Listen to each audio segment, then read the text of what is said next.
Boa noite, irmãos. Estamos aqui para a nossa terceira conversa sobre a história da igreja nos 3 primeiros séculos. Bom dia. Boa noite. Boa noite, né? Boa noite, né, Luiz? Mais uma, vamos pra frente. Microfone. Verdade. Senão ninguém vai te escutar. Não tem problema, não. Estamos aqui para a nossa terceira conversa, né? Seguindo aí a história, né? Seguindo a história. Hoje a gente acaba os apóstolos. Eram 12 Era a grande apóstolos, expectativa, né? é essa, hein, gente? São 12 apóstolos, então... 4 semana passada. 4. Eu acabei me confundindo achando que foram 3, mas na realidade foram 4.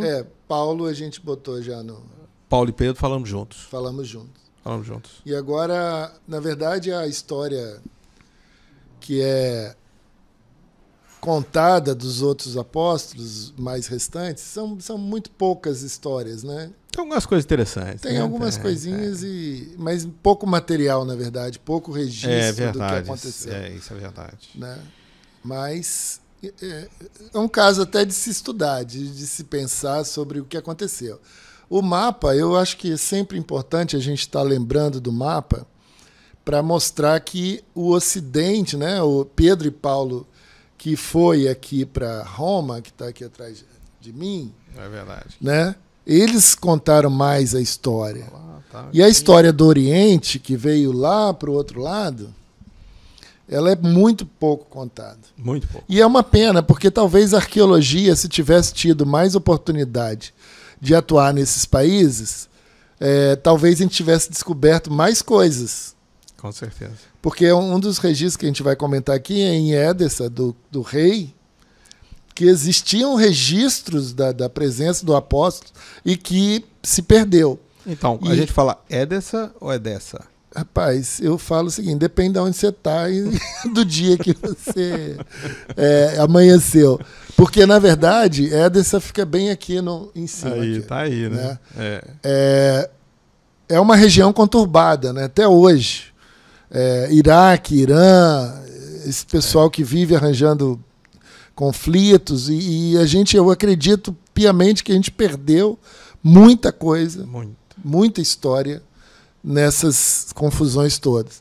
E como Roma, apesar de ser um império até muito, né, duro, mas é o que a gente já comentou semana passada, que foi um império que propiciou também viagens e deslocamentos e paz, de uma certa forma, né, para poder acontecer isso. Com certeza. Agora, é interessante verificar também que o Império Romano foi muito para o Ocidente. Isso, né? Principalmente, né? Ele na Mesopotâmia para cá, né? Para lá. Né?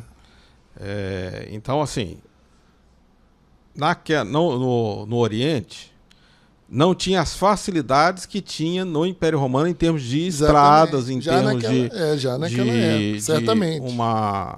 Um domínio só, uma política só, uma língua só. Congregava, né? Chamava, e a tal da Pax Romana era muito importante, né? A tal da segurança, esse negócio todo. Lá, já para o Oriente, não tinha. Não tinha nada disso. Eles tinham que enfrentar uma série de dificuldades. Muita coisa se perdeu.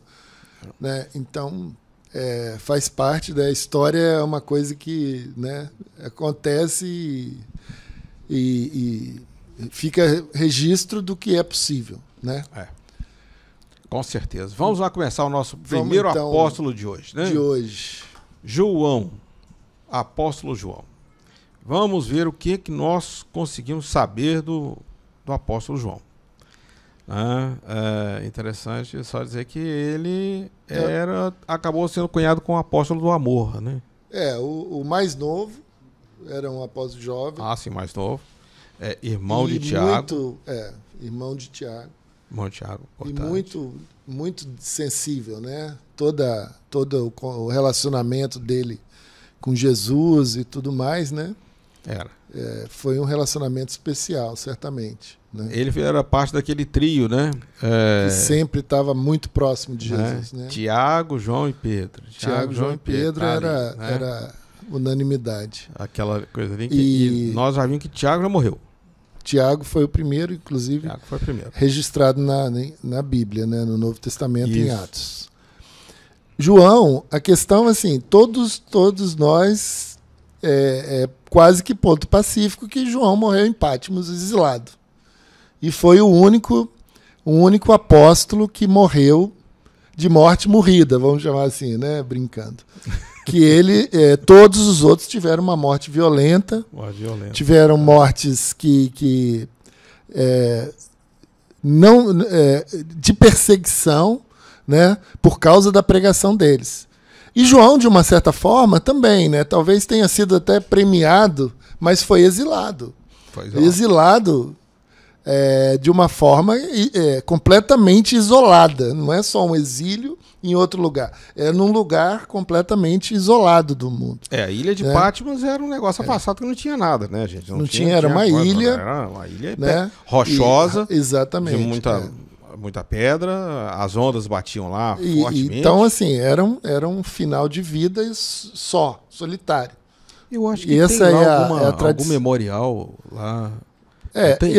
Graças a Deus, eu tive a oportunidade de ir lá, Beto. Ótimo aí. Foi muito legal mesmo, porque é uma sensação interessante, porque o lugar onde se presume... Mais ou menos razoável dentro Está dentro de uma cronologia aceitável, né? Está dentro de uma cronologia aceitável, isso. Tem outros detalhes também que interessantes que... sobre as causas que ele morreu, também é uma coisa meio confusa, né?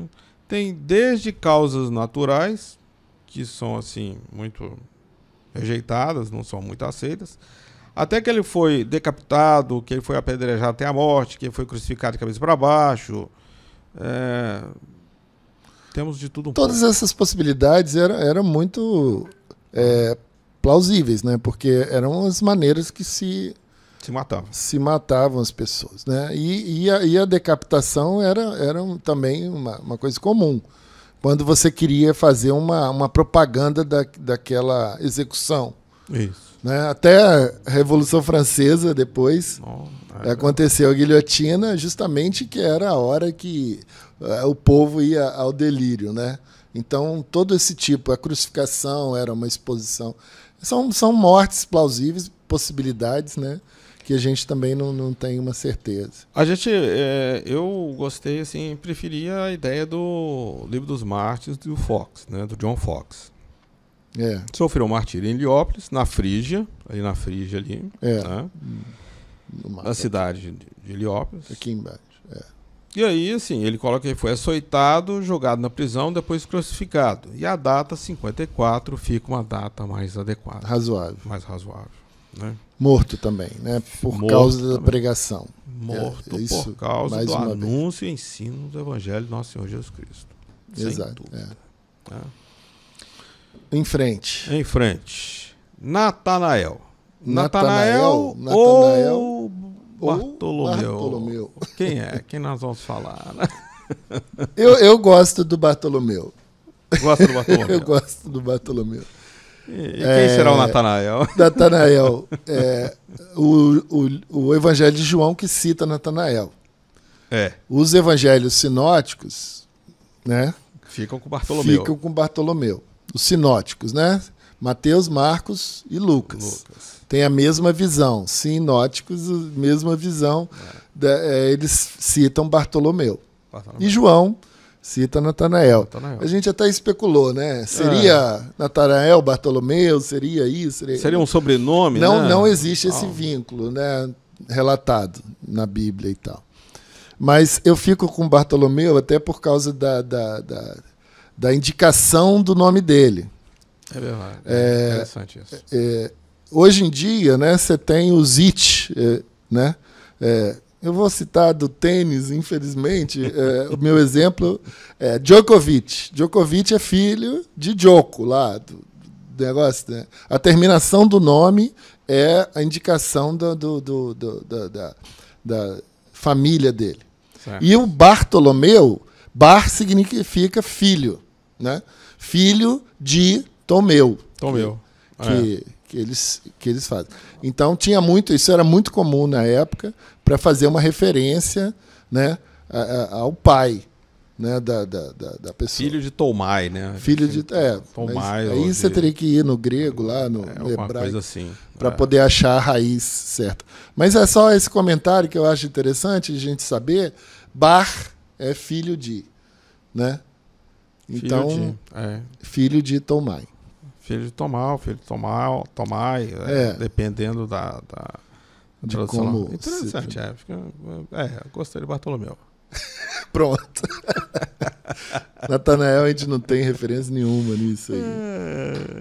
Bom, os registros dizem que ele ministrou e evangelizou e anunciou na Pérsia e na Índia, e que levou o evangelho até a Armênia. Veja que foi só Oriente. Só para o Oriente. Bartolomeu, aqui seguindo aqui o mapa Armênia, que Armênia. O falou, o nome e a parte, né? Difícil aqui. É melhor você, Beto, tentar apontar ali. É porque eu tô Você está com o microfone. Deixa aqui. A Índia lá, ó. Tá Bartolomeu, lá. Só localizar Bartolomeu ali em cima, né? Em cima da cabeça do Beto. Vai ser a nossa eterna briga de localizar no mapa. Bartolomeu, tá vendo lá? Ó, a parte aqui.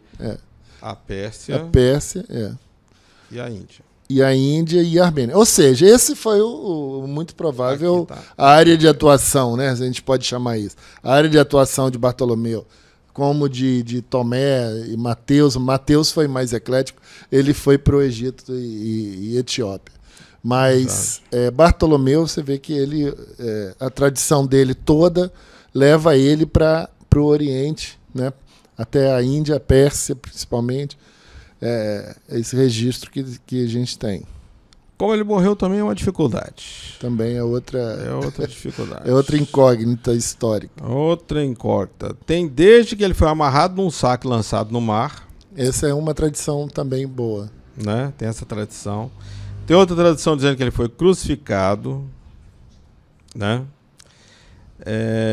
O certo mesmo é que ele foi martirizado. Pronto. Mais uma vez, o martírio é a unanimidade. A unanimidade é isso aí, que ele foi martirizado. E tem uma tradição também mais popular e prolífica, que essa é mais trágica ainda, né? Um negócio assim meio esquisito. Diz que ele foi esfolado e depois decapitado. Ele levou uma surra, linchado. Esse negócio de esfolado, esse negócio assim, será que arrancaram, igual os índios americanos lá, arrancaram o topo da cabeça? É um negócio assim. Eu fico imaginando a cena, um negócio meio drástico. Eu acho que mais, eu imagino assim, uma turba partindo para cima dele. Um linchamento.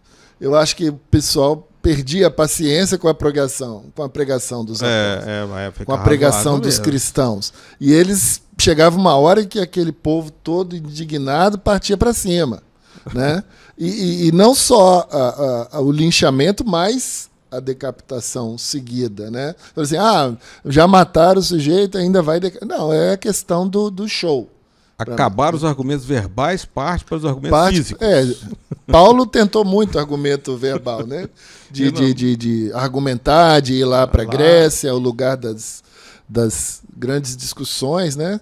Mas não era assim que acontecia normalmente. As pessoas não tinham essa paciência. E a facilidade com que se matava também, né? Ninguém ficava preocupado em fazer julgamento ou qualquer coisa. Uma coisa que é interessante é que no Livro dos Mártires vai afirmar que ele morreu na Índia. Índia. Espancado e crucificado pelos impacientes idólatras. Ou seja, pronto. É por aí. É por aí. E na Índia, né? Na Índia. E ele aqui vai falar uma coisa muito interessante, que Bartolomeu traduziu o Evangelho de Mateus para a língua da Índia. Olha, esse negócio aqui eu achei muito interessante, esse comentário do John Fox. Porque ele pega um evangelho que foi escrito em aramaico hebraico ali. Muito provavelmente, né? Mateus. Tudo indica que foi escrito em aramaico. Parece que um dos únicos livros do Novo Testamento foi escrito em aramaico e hebraico. E ele é traduzido na língua da Índia. Para ajudar na pregação. Para os índios, né? E isso foi feito por Bartolomeu. É importante lembrar, né, na nossa sociedade hoje, né, que a gente vive, com toda a facilidade de estudo, de livros e de, né, conhecimento que se tem hoje, você imagina que naquela época não se tinha nada disso. Muito e se houve o registro de Mateus e os evangelhos estavam, né, no processo de escrita, foi escrito Marcos, Mateus e Lucas. Então a gente vê que era muito escasso esse material. E provavelmente ele chegou na Índia, tinha uma condição lá, ele aproveitou. Eu vou até antecipar um pouquinho, só para depois você falar, o amanuense. Pessoas que ajudavam nesse processo. Exato. E Mateus e Bartolomeu chegou lá tendo necessidade, de alguma forma, de apresentar algo, as histórias escritas, por escrito. Né? E ele foi lá, pegou e traduziu. É lógico que é uma tradição, é uma hipótese. Eu fico imaginando que ele teve que aprender o hindu Você primeiro. vê que ele foi para lá a e língua, se não sei se era o integrou hindu na época, não sei se era especificamente essa língua. Não tenho a menor ideia. Mas ele teve que aprender a língua local. Né? E ele já trazia debaixo do braço com ele o Evangelho de Mateus. Que ele carregava junto. Carregava junto. Nas viagens dele. Na viagem dele, entendeu? Ele carregava o Evangelho de Mateus. Porque, lembrando da primeira nossa conversa, os apóstolos eram pessoas simples. Isso. Pessoas que, né, não tinham... Exatamente. Não eram catedráticos em nada, não eram... Né, estudiosos, eram pessoas simples, pescadores, né, e tudo mais. Então, diante disso, você vê que a preocupação dele também em levar uma palavra mais consistente. Né? Muito interessante esse negócio, porque a gente vê que a pregação do Evangelho, o anúncio do Evangelho e do ensino, demanda esforço. Demanda esforço. Né? Bartolomeu teve que aprender a língua. Lá. Ele foi se envolveu. Ele foi se envolveu com aquilo.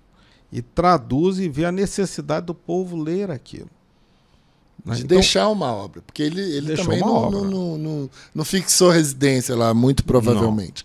Não. Ele foi, pregou e quis deixar um legado lá, uma referência escrita. Né, eu acredito muito nessa possibilidade. É porque hoje a gente tem uma facilidade do Google, vai lá, traduz tudo. Na hora, assim, então a gente às vezes perde a dimensão do esforço que era aquilo, né? Naquela época não era assim. E o interessante também é que tem Tomé na Índia, onde também tem escrito lá. É um estudo que eu nunca fiz, mas pensando aqui são coisas interessantes. Porque a Índia trouxe uma série de coisas. E Tomé, que a gente vai falar daqui a pouco, também tem uma ligação grande com a Índia. Né? Mas vamos chegar em Tomé. Vamos chegar lá em Tomé. O próximo. Tudo bem aqui? Tá bom, acho que Bartolomeu é bem legal. Né? Para o Oriente. E vendo Índia, essa possibilidade toda que se abriu ali, né? De cristianismo lá. Morreu porque o pessoal perdeu a paciência com ele, partiu para a ignorância, né? Pancadaria e crucificaram ele.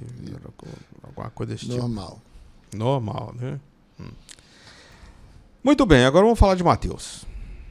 Mateus é um caso interessante também. Mateus é um caso interessante a partir dele mesmo, né? Ele era um pouco diferente dos demais porque ele deveria ter um pouco mais de cultura. Eu acredito também, né? Não. Até porque para ser o que ele era, né? Para ser um coletor de impostos, coletor de impostos seria hoje um auditor fiscal. Praticamente, né? A gente pode, sem querer, né? Estabelecer limites, né? Mas a verdade é que ele precisava ter conhecimento. Um auditor fiscal e do governo federal ainda, né? Do governo federal. Exatamente. Faz parte, é verdade. A gente deve ter estudado para passar no concurso. É complicado. Mas vale a pena a gente viajar um pouco também. Né? Porque o cara escreveu um evangelho fantástico. E o Evangelho de Mateus é um evangelho muito interessante porque ele tinha um objetivo muito claro ali, né? Tinha. Na hora de escrever o seu evangelho, registrar todas as histórias de Jesus, né? E ele tinha o objetivo que era o judeu. Ele escreve para os deuses. Daí a gente pensar e ter assim, toda essa tradição e toda essa inclinação e todo esse cuidado de afirmar que ele foi escrito em hebraico ou aramaico, porque exatamente ele foi escrito para os judeus. Né? Então a gente ter essa tradição é uma possibilidade. Né? Essa ideia. Não, é bom lembrar também que não se tem nenhum manuscrito ou registro do texto original, se for o caso. Né? Infelizmente. Não existe. O Evangelho de Mateus, que se tem conhecimento, é grego, koiné, né? Que era o inglês da época. Né? Mas, pelo estudo da tradição, né, textual e tudo mais, tem indícios, né, que existe essa possibilidade de ter sido escrito originalmente em hebraico. Faz sentido, né? E muito bem, tem um dado aqui interessante, que ele ministrou aos judeus de Israel e no exterior por muitos anos, e antes de ser martirizado por sua fé. Parece que a questão que ele foi martirizado também é ponto pacífico. É ponto pacífico, não tem problema. E é aquilo que você estava falando, Mateus chegou até os limites lá da Pérsia, né, aqui em cima ali de você, e também na Etiópia. Tanto que uma das tradições é que ele tenha morrido na Etiópia. Uma das tradições. Mas verdade. Também ele foi até a Pérsia, do lado oposto do Império, e pregou ali. Então você vê Mateus aqui na Etiópia, vou botar aqui, na Etiópia, Mateus aqui no limite ali da Mateus aqui na Arábia. Seria alguma coisa perto do Irã, Mateus Iraque. Na Etiópia, na Arábia. E Mateus na Pérsia, na Pártia. Né? Então você vê que existe muita tradição de Mateus nesses lugares. Né? E até ele fala, pregou aqui, morreu ali, foi bem eclético na sua pregação. Né? Rodou muito o mundo. Rodou muito. Da época. A sua morte, a forma dele morrer é uma coisa assim, né? Dá de tudo um pouco. Tem várias tradições. Tem desde que ele morreu naturalmente, o que não é aceito. Isso aí é a última hipótese, né? Assim, o que não é aceito. Até que ele foi queimado, apedrejado, esfaqueado, decapitado. Mateus, ele tem muitas...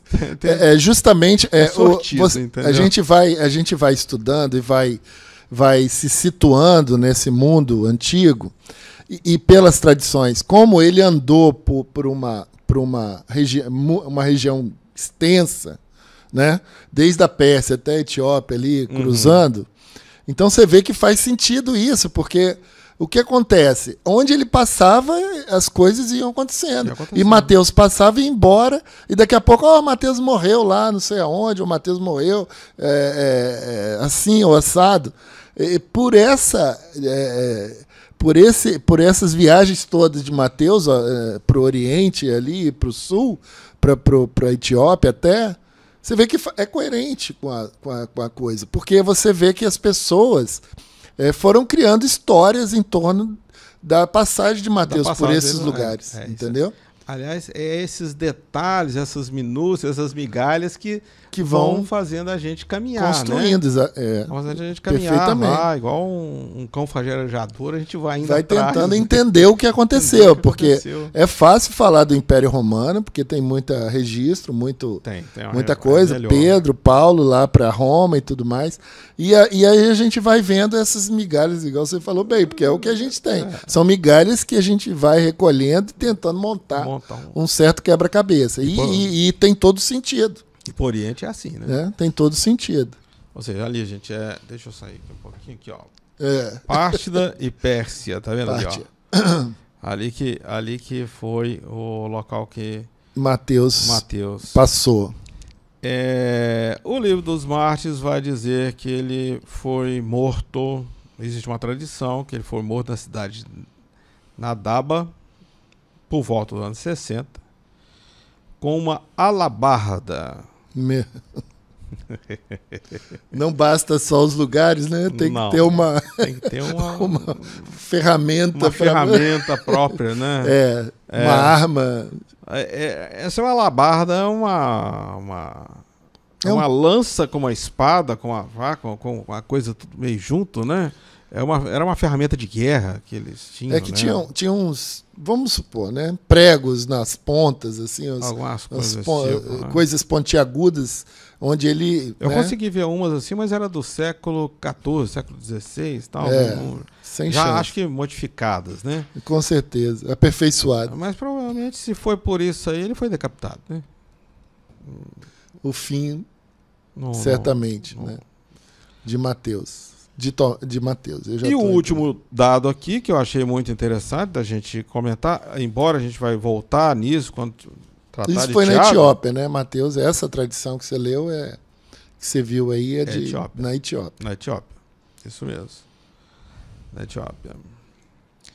E o último detalhe aqui, a gente vai até ver de novo aqui, quando a gente falar sobre Tiago, o menor, é que esse Tiago menor, ele traduziu o Evangelho de Mateus para o grego. Também.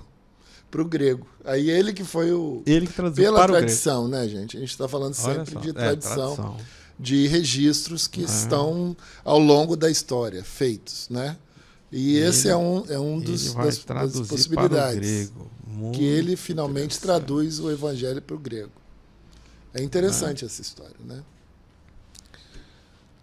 E fecha tudo, né? Com tudo que a gente tem. Que Mateus escreveu e o Evangelho em grego. Então, alguém, em algum momento, fez isso. A tradição diz que foi Tiago Menor. Né? A importância do apóstolo. Outro que deve ter tido um esforço danado, né? Porque ele teve que crescer. Se ele foi algum dia chamado de menor, pequeno, né? E aqui, a gente já está entrando nele, né? Não, vamos lá, deixa Tomé por último, depois Judas. A gente volta para Tomé, então, depois. Se em algum momento a gente já estava falando que Tiago era o menor... O Evangelho, né, cita Tiago e qualifica, né, o Tiago. Tiago, o menor. O menor. Aí a gente tem conversado sobre isso, né, essa questão... mas a conclusão, né, que não é uma coisa pejorativa, exatamente. Né? Aqui também a gente não pode ficar fazendo teologia de um versículo só, né? Também, não é uma boa prática essa, né? E o único local que nós temos aqui dizendo isso aqui é em Marcos 15:40, que faz uma referência a Tiago, o menor. O menor. Né? O que pode ser ali? A nossa tradução Ara, né, a Bíblia que a gente mais usa aí, coloca menor. Eu, efetivamente, não sei se essa seria a melhor tradução. Mas ele deveria ser, assim, o apóstolo mais novo, o mais... jovem, né? Quando o jovem. Menor, Tiago, o jovem. O jovem, né? Seria mais jovem que os demais. Ou ele também poderia ser mais baixinho, né? Uma estatura menor. Para identificá-lo. Entendeu? Né? Alguma coisa para identificá-lo. Né? Porque essa definição foi feita no Evangelho, né? Não posteriormente. Então, já na lista dos apóstolos registrados no Evangelho, já o qualifica como Tiago Menor. Agora ele se mostra um gigante, porque traduzir o Evangelho de Mateus para o grego, ele se mostra gigante, ele mostra o tanto que ele cresceu. E a tradição dele, que Tiago está aqui, ó. Isso. Na Espanha, no Egito, aqui, ó. Até o fim a gente consegue. Mas a tradição de Tiago remete para o Ocidente, mas de uma forma um pouco diferente, né? Que ele passa pelo Egito, Espanha. Ele vai para o norte da África. Exato. Né? Ele parece ter uma passagem no norte da África e depois é que ele chega Península Ibérica. Península Ibérica, que é a Espanha. Gente, né? Portugal e Espanha hoje é Península Ibérica, né? Isso. Só para gente É. localizar. Na verdade, não, é Portugal, esquecer Espanha. Portugal, né? Portugal, nossa. Não pode, não. Hoje em dia não pode. Bom, os detalhes que a gente tem é que ele tinha uma mãe que se chamava Maria, um irmão que se chamava José. Interessante que esse irmão dele não se tornou apóstolo. Não. Né? Talvez ele tenha até chamado, né? Mas não há essa informação. Sua mãe, obviamente, era uma seguidora devota de Cristo e foi testemunho ocular da crucificação e foi uma das mulheres que vieram preparar o corpo de Jesus para o sepultamento. Isso nós temos essa informação através de Marcos, né? Marcos vai nos relatar isso lá no Evangelho. Estão lá essas... E até lá que ele é chamado Tiago Menor, né? Tem essa coisa.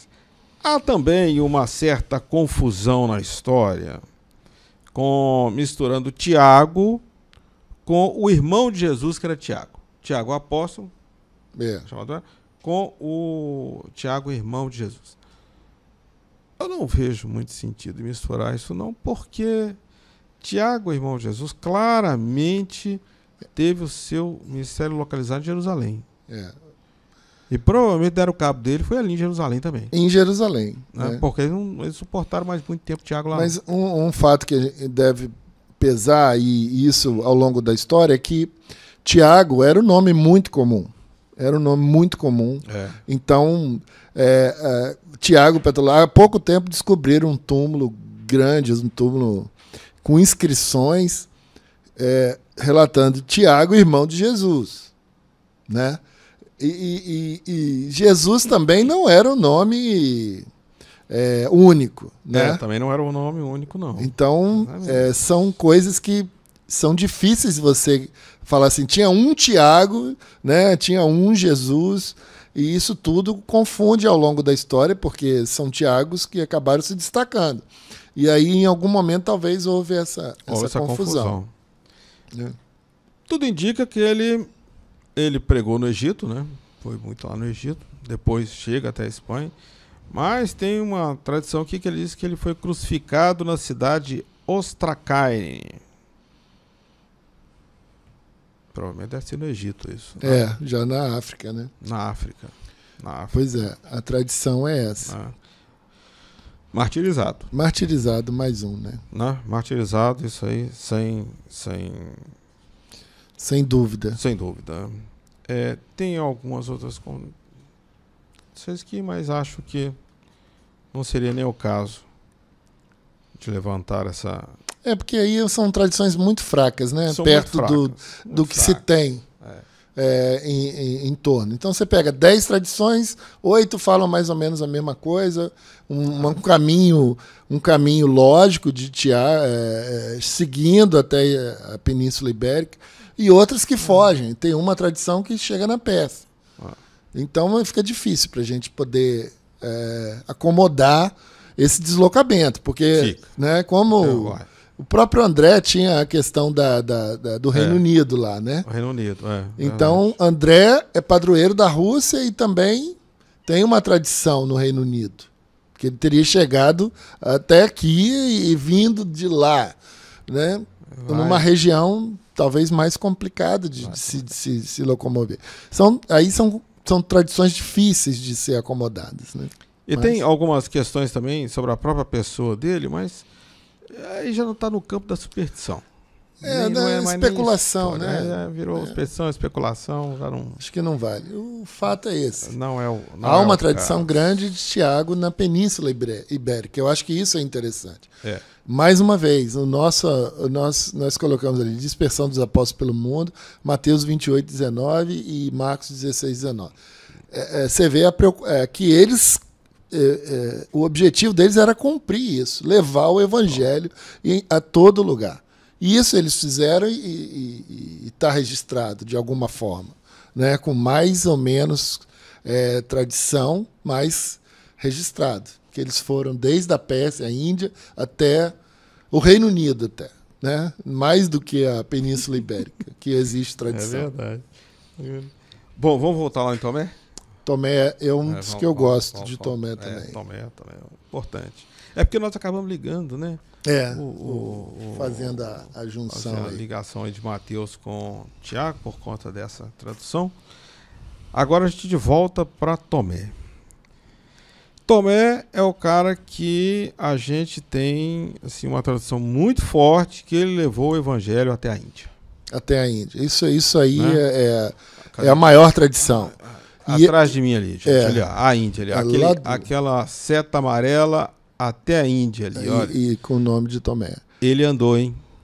E a gente vê que, ele andou. No caso de Tomé, é um caso específico de que ele foi para a Índia, para essa região, e ali ficou. Né? E a tradição é grande, e não só a tradição, né?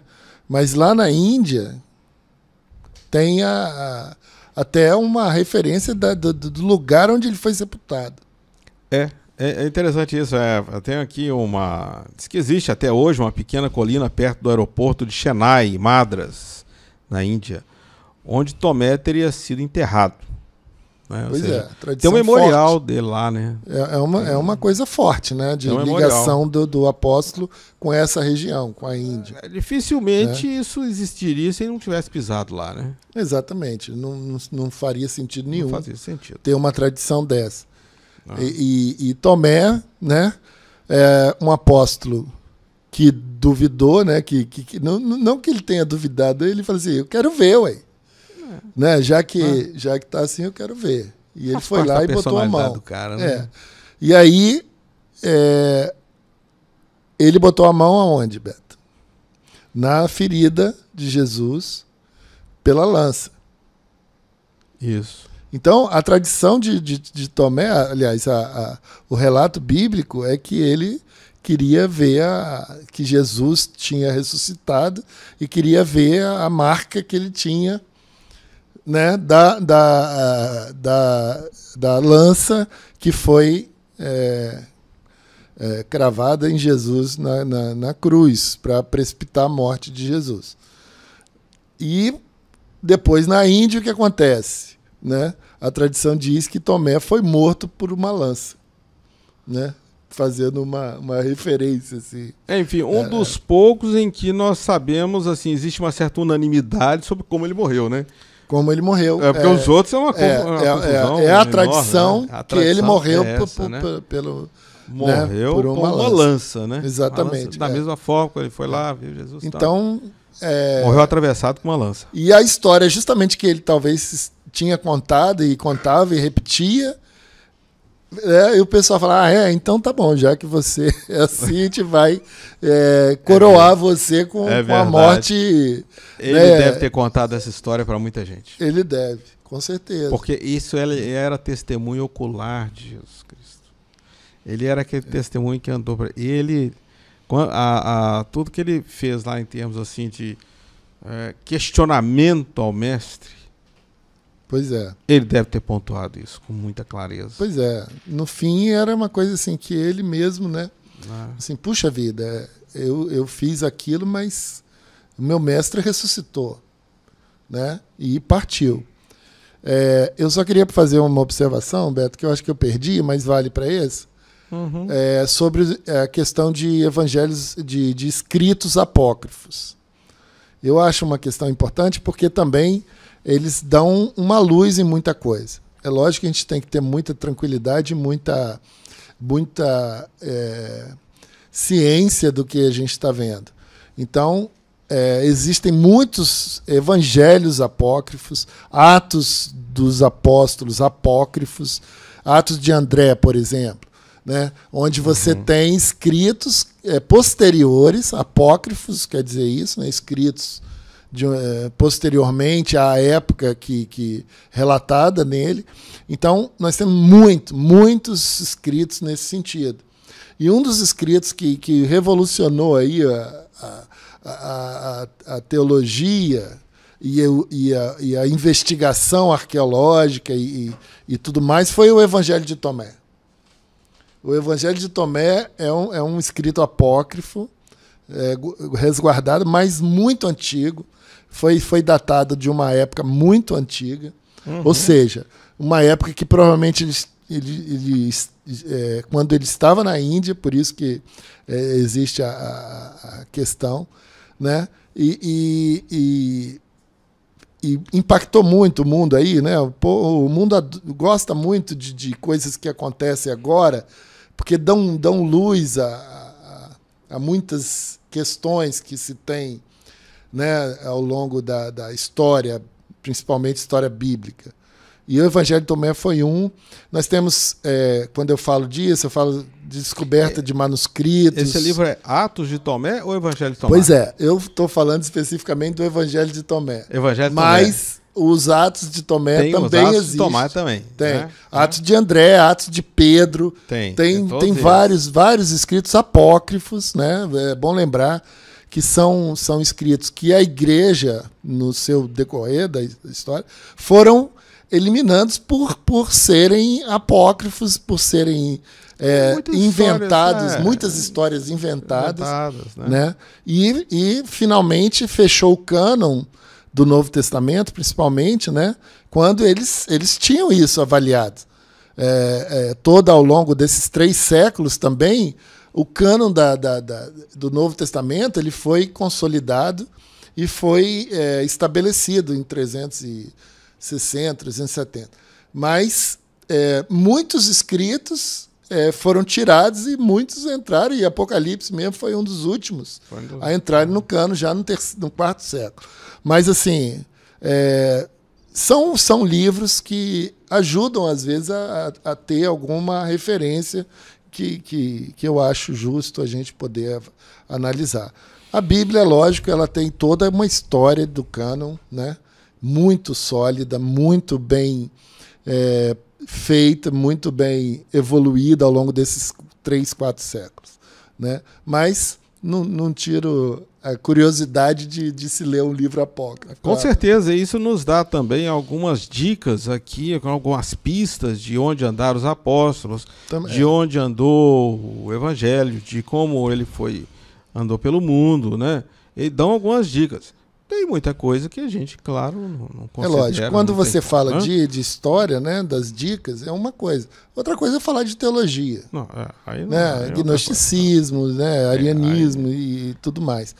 Os cismas da igreja, isso aí, é claro, é tranquilo para poder também evoluir em cima dessas questões. Por fim, Atos de Tomé vai nos dizer que ele foi martirizado em Milapore, Índia, esfaqueado com lanças. E aí eles colocaram a data aqui, né? 3 de julho de 72, depois de Cristo. Você vê, né? Tem uma data específica, né? Tem uma data específica. Eu nem sei se alguém comemora alguma coisa lá nesse sentido. Na Índia, não, sinceramente. Mas é interessante essa tradição. É uma tradição forte, né? Forte. Bom, vamos continuar, já estamos na reta final, faltam 10 minutinhos para a gente dar encerrar aí. Muito bem, Judas Tadeu. Né? Judas Tadeu, ele foi para o norte, ele foi para Edessa ou Edessa? Edessa. Eu falo Edessa, mas... Edessa, ele está no norte ali, gente, tá vendo ali, ó, escrito André, mas está ali no norte. Judas também foi para aquele lado. Tem até uma história interessante. Aquilo ali é o norte da Turquia, tá, gente? Seguindo ali até ali ao norte da Turquia, né? Seguindo ali chega a Sítia, que é a Rússia. Diz que ele curou o rei de Edessa, um homem chamado Abigar. E um historiador do século IV, Eusébio, diz que nos arquivos de Edessa, e que agora estão destruídos, não dá para a gente conferir. Se perdeu. Continham registros completos da visita de Tadeu e da cura do rei Abigar. Olha só. Então, mais uma dica que... bem razoável, né? E justamente o que a gente também já comentou nas outras conversas, que eram pessoas simples, eram pessoas, às vezes, até... eu não vou falar analfabeta, talvez não seja a palavra, mas uma pessoa bem restrita a nível intelectual também não é a palavra, mas de conhecimento, estudo, né? Sim. Mas o que acontecia? Você via que eles estavam em contato com o rei, com o povo, com o rei e com o imperador. É incrível isso, né? Eu acho incrível, porque como é que você vai mobilizar Nero em 60, na década lá de 60, como é que você vai alcançar, de alguma forma, o imperador romano? Né? Você vê que eram pessoas que não tinham temor nenhum em enfrentar essa situação. Eles levavam a palavra com toda a audácia, com toda a... E uma coisa que eu sempre pensei, sempre vem à minha cabeça, a convicção deles. Isso, eu estava até procurando uma palavra excelente. A convicção desses caras que eles tinham, impressionante. Né, da pregação. Sim. Por quê? Também, eu vou falar assim de uma forma... Eles tinham uma certeza. Não, mas é até fácil, porque, na verdade, eles presenciaram, eles conviveram com Jesus, né? Eles presenciaram a crucificação de Jesus e também a ressurreição.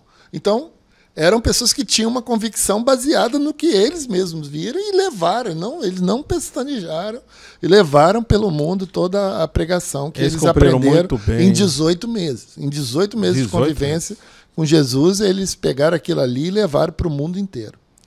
Eles cumpriram muito bem a tarefa deles. A tarefa deles, certamente. Eles falaram, olha, nós somos um colégio apostólico, que nosso objetivo é testemunhar a ressurreição de nosso Senhor Jesus Cristo. E nós estamos 2000 anos depois falando disso. E nós estamos 2000 anos falando depois. Tá bom. É isso aí. Judas Tadeu. Mas foi morto...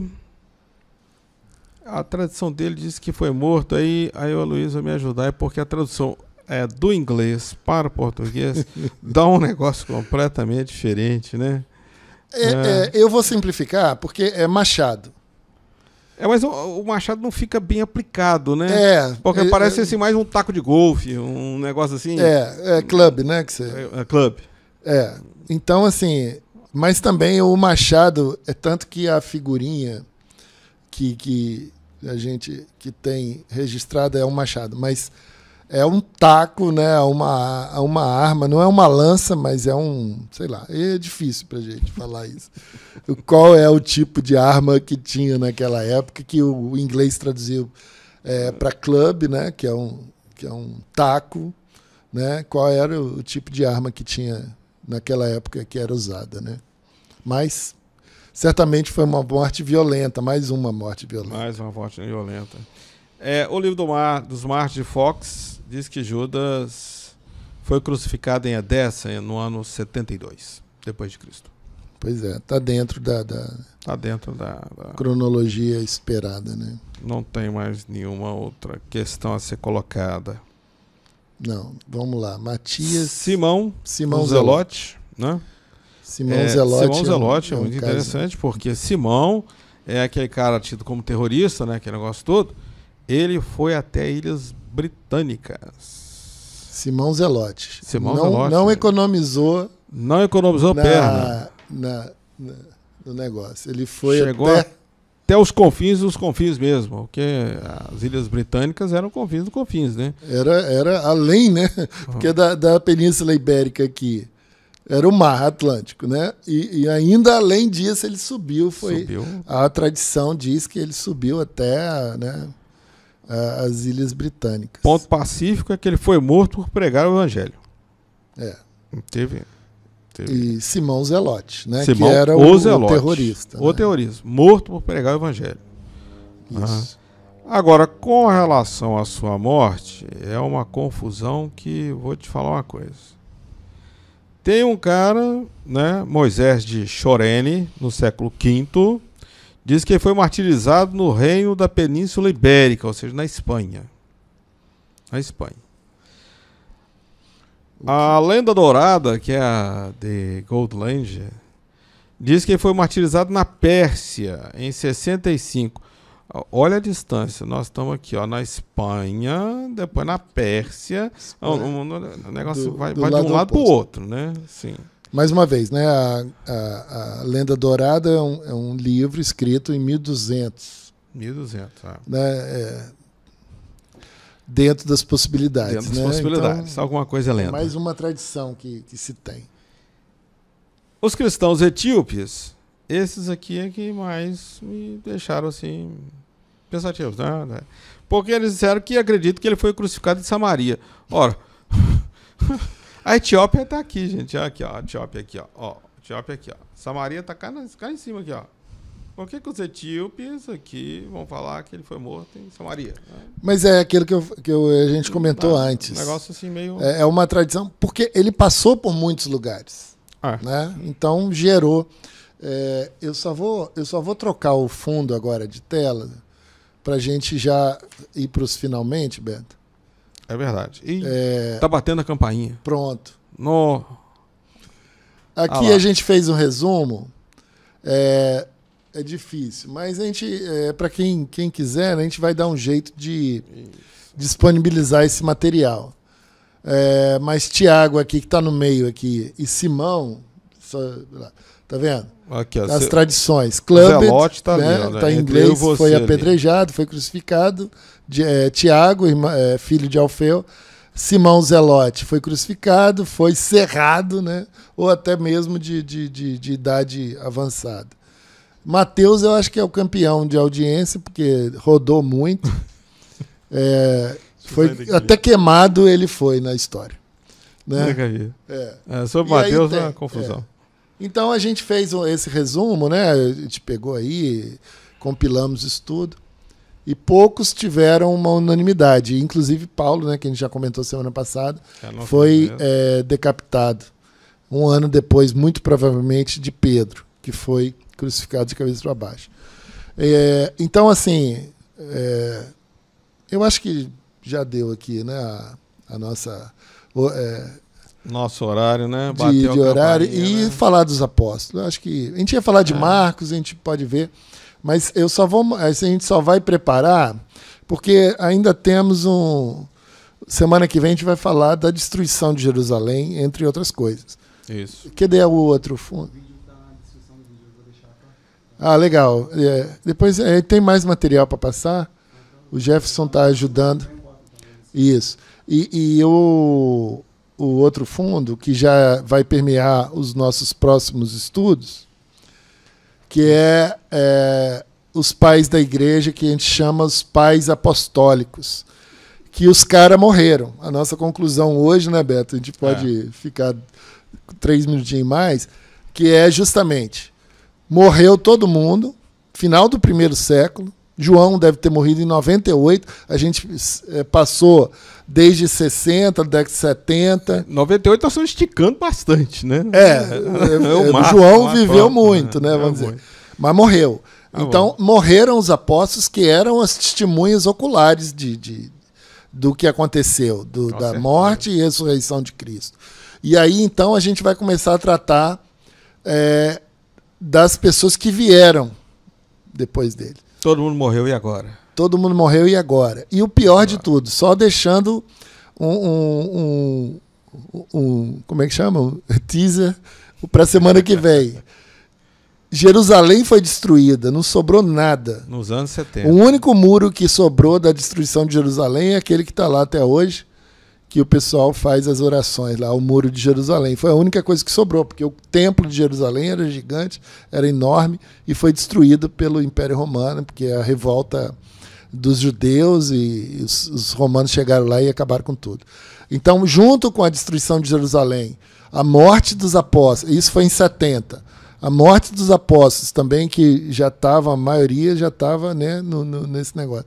A gente vai ver as pessoas que foram Pronto, agora quem está aparecendo. E agora? E agora? Né? Quem vai substituir esses apóstolos que foram as testemunhas oculares? Oculares, né? Isso é muito importante. Né? Do lado a lado do mestre. E aí? E aí começa a aparecer justamente Clemente. Clemente era um discípulo de Pedro. Né?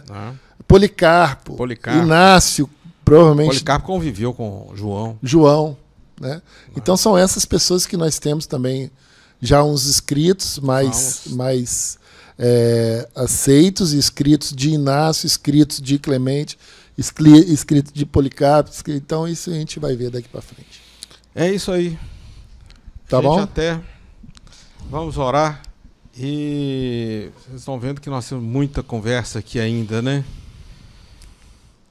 Ó Deus, obrigado pela oportunidade de estarmos aqui conversando sobre os caminhos do Teu reino no mundo e como isso se desenvolveu. Obrigado pela sua oportunidade, Senhor, e que a paz do Senhor esteja com todos aqueles que estão nos ouvindo. Em nome de Jesus. Amém. Amém.